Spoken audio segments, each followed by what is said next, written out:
Hey everyone, welcome back to my top 100 board games of as of 2022.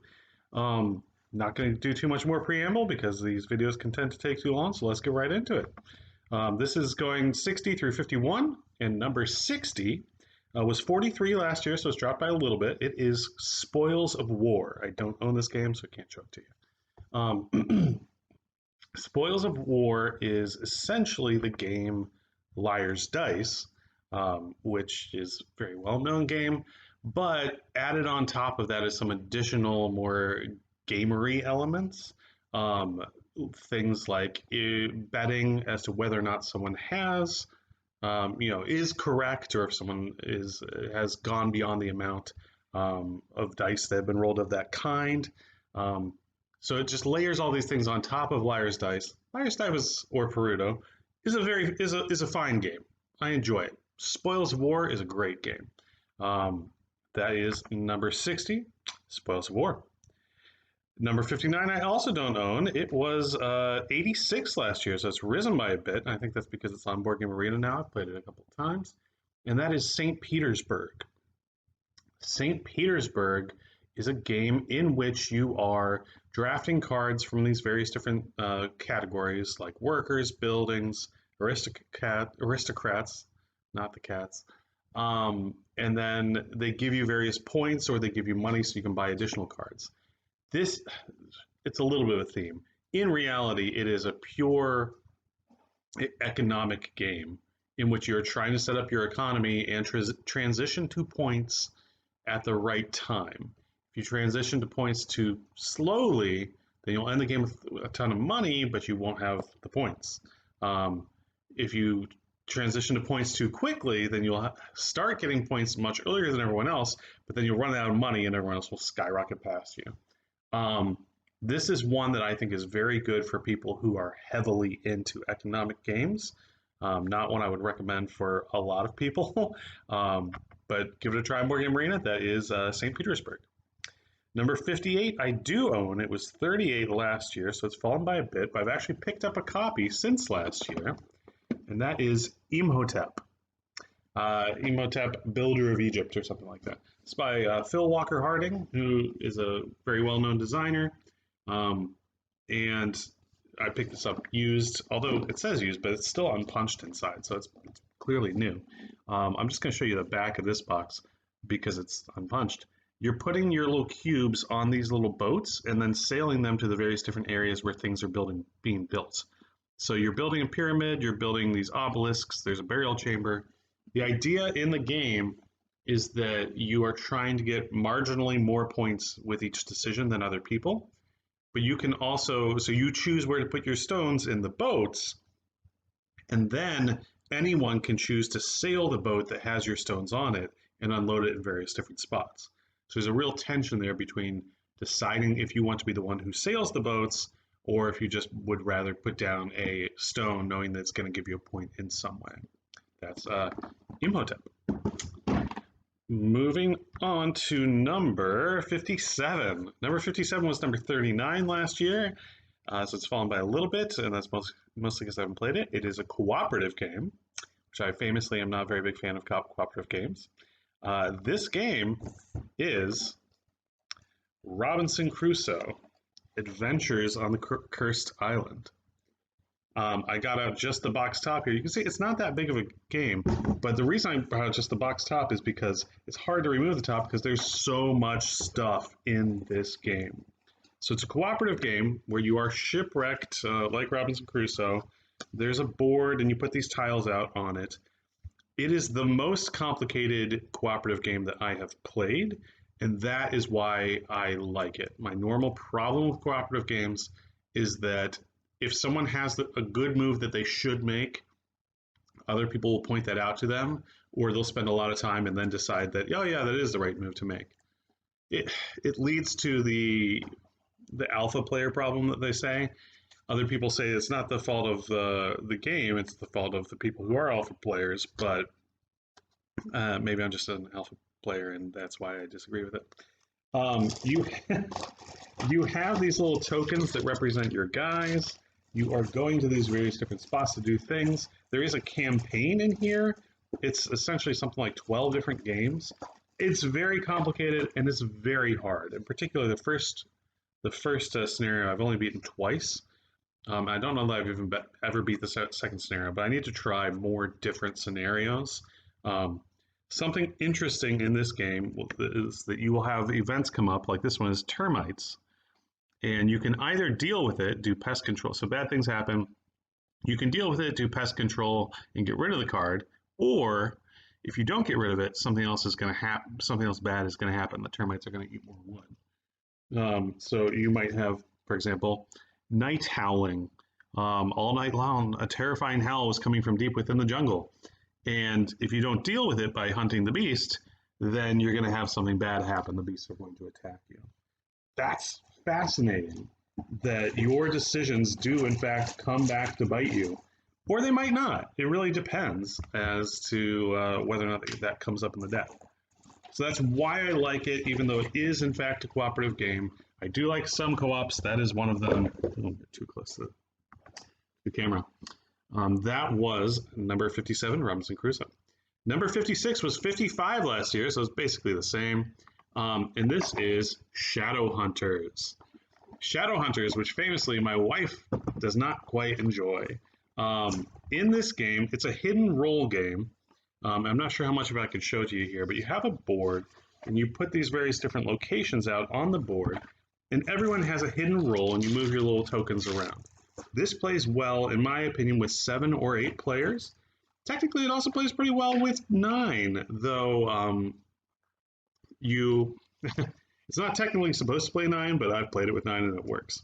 So in this game, you're either a hunter, which is like these vampire hunters, or a shadow, which are the bad guys, or you might be a neutral, which the neutrals all have their own ways to win. So you're either on a team or you're off on your own doing your own thing. And you're essentially, it's kind of like the Resistance or Mafia, like a social deduction game. But in this one, as opposed to Bang, which I don't like Bang anymore, partially because of this game, in this one, you are incentivized to keep your role secret, which is not the case in a game like Bang. If you are interested in Shadowhunters, I believe it's been reprinted as Fangs or something like that. So you can check that out on Board Game Geek and see what the new edition is. Number 55 is a new game to the list, and I've only played it once, and it's a great game. It's called Adventureland, which is a dumb name, and the cover looks pretty stupid. But it's a great game. This is a very simple game in which you just have this board, which the board is actually pretty nice. I like the design of the board here. And the board is this grid. And on this grid, there's all these misty areas, there's these town areas, forests, mountains, and the river. And essentially, things come out on the board. So maybe you flip up a card that says like B6. This spot is B6, so you put a little guy there. If you manage to move your guy there, then you pick up the guy there. Clearly, I'm explaining this extremely well. Grids are great. I love grids. And like you actually have to like reference it and put the things in there. That's fun. Everyone loves grids. It's hard to explain why I love this game. You should give it a try. I picked it up used for super cheap. That's Adventureland. Number 54 I do not own, and that is, it's also new to the list, that is Caesar with an exclamation mark. Caesar is a 2-player only game where you are straight up competing with the other person for the various areas in Italy. Like one person plays Caesar, one person plays Pompey or whatever his name is, and you're just fighting to try and get control of all these different little regions. Plays super fast, it's super interesting. So I was at PAX Unplugged, a convention, and me and my friend Mark had some time to kill, and so we were walking through the new games area and we saw Caesar there, and I was like, oh, I've heard of this game, we should check it out. So we learned it and played it. That whole process, including the learning, took 25 minutes. And then we're like, let's play it again. So we played it again, took 15, 20 more minutes. Fantastic 2-player game. I definitely need to get my hands on this one. There are so many games for 2 players that it is rare for me to want to acquire a new one, because I don't play two-player games all that often. This one I do want to have. That is Caesar. Number 53 is also new to the list, and that is Role Player. So Role Player, I had been interested in for a while, and then we went to Origins, and we essentially needed to buy some games to play some games because the library wasn't free. So I was like, well, rather than spending some money on the library, I'll just buy some games. This was one of the ones I bought. In this game, you are building a D&D character, an RPG character. So here you have your race. You'll have a card here that says your alignment, your class, your backstory, and then you are filling out the various different attributes. So strength, dexterity, constitution, etc. You're doing that by drafting dice, and you're trying, usually, but not always, to get them and to get higher numbers and put them into the various things here. So if you can fill up the requirements of your your goals. You have goals on your backstory. Is it your backstory? No, it's your class. Your class gives you these goals, and they're like, oh, if you're a barbarian, your strength should be so high, and then if so, you get points. You're also drafting all these cards from the middle to give you more points. Hard to learn, but really not that difficult once you learn the game. Like, more complex than it is deep, but the theme is really fun. I really enjoy it. That is Role Player. Number 52, that was 53, so number 52 is not new to the list. It was 48 last year. I do not own it, and it is Russian Railroads. This is a game that I still have only played on Board Game Arena. The implementation on Board Game Arena, though, is fantastic. What I really want to play as well is Ultimate Railroads, which is is a bunch of expansions put together. And that's on Board Game Arena too, but I have not yet gotten a chance to play it. Russian Railroads is a worker placement game. The theme is railroads, and you are kind of building track, but it's not like most railroad games where you're like, you have a board and you're going from here to here. No, instead you have these like kind of symbolic ones, and you're like, oh, extend this line, which goes like to St. Petersburg or something like that. It's a really good worker placement. There are lots of different ways to play the game, lots of different strategies you could do. It's definitely a heavier game, not something I would recommend for people who are fairly new to gaming. But very great game. That is Russian Railroads. And finally, the last game for this list, this is 51. It was 30 last year, so it's fallen by a bit. And that is Dixit, or Dixit. So Dixit is this game. It's kind of like apples to apples, but with weird cards. So I don't even know which ones I have here. Oh, this is a good one. You got these little kids with the shadow thing. In this game, one player is the storyteller. And what they do, that's upside down. What the storyteller does is they will come up with a story for that matches their card. So this one they might say fragile or something like that, because it's this glass bell with this spiky ball on the end of it. And then everyone picks a card from their hand, puts it into the middle, and the goal of the storyteller is to tell a story that is clear enough that at least one person gets it, but obscure enough that not everybody gets it. And if you do that well, then you get points.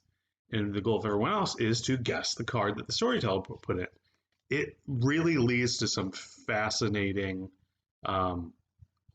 stories and people being like, what? I don't understand what you were saying with that at all. And then, most of the stories are one word too, but I have heard people, I think Chris Hawes told a story for like 3 minutes one time. Crazy. And I've also done a story with just a sound like, and have that be my story just to give it a try. Very fun game. Plays extremely well with 6. We've modified our version. Also, look at that art. That's great art. We've modified our version such that we can play it with like up to 12 maybe, but really I think your best bet is like 5 to 8. Perfect. Really, really good with 6 because you have that's how the board is set up for this version. There's lots of different versions of Dixit, so I definitely recommend giving it a try if you are interested. In particular, if you find this art very interesting, because I do. We also have several expansions, and that's good because you need expansions to keep the game fresh, so you're always seeing new cards. So that was number 51. Next, we will have the top 50 coming up. Dixit just dropped out of the top 50. Still to come in the top 50. Let's see how many I have here. 1, 2, 3, 4, 5, 6, 7, 8, 9, 10, 11 new games from the last time that I did this list, and a ton of deck builders. There weren't any in this 10. 1, 2, 3, 4, 5, 6, 7, 8. I think 9 deck builders higher on the list, which is crazy, but I'm a sucker for a deck builder. Thanks for watching. Have a good one.